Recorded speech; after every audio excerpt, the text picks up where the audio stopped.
ప్రజలు అంటున్న అప్ కి బార్ 400 పార్ ఇది అంటున్నారు. Bharatiya Janata Party alone can win 370 seats అనేది అంటున్నారు. దాంట్లో మల్కాగిరి ఉండబోతుందని చెప్పి నిర్ధారణ వచ్చింది.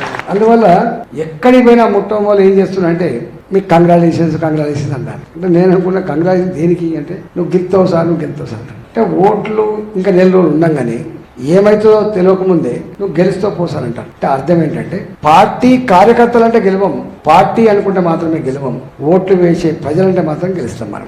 నేను ఇంతకుముందే ఎక్కడో ఒక మాట చెప్పొస్తున్నాను. సముద్రం నిశ్చలంగా ఉంటుంది, అప్పుడప్పుడు సముద్ర గర్భంలో అలలు పుడుతూ ఉంటాయి, అల్లకలనం అవుతూ ఉంటుంది. సముద్ర గర్భంలో పుట్టిన కిరటం ఒడ్డుకు ఎట్లా చేరుతుందో ప్రజా గర్భంలో పుట్టిన ఆలోచన తప్పకుండా అది నెగ్గుతో తప్ప అది ఓడుతుంది. ఇవాళ మల్కాగిరిలో ఇది కాంగ్రెస్ పార్టీ, ఇది బీఆర్ఎస్ పార్టీ, నిన్నే పార్టీకి వేసినాం ఇవాళ పార్టీ ఒకటే అంటారు. మా అందరి పార్టీ మోడీని గెలిపించే పార్టీ, మా అందరి ఆశీర్వాదం 370లో నువ్వు కూడా ఒకడు ఉండాలి బిడ్డ, వీటిలకే మా ఓటు గిట్టే.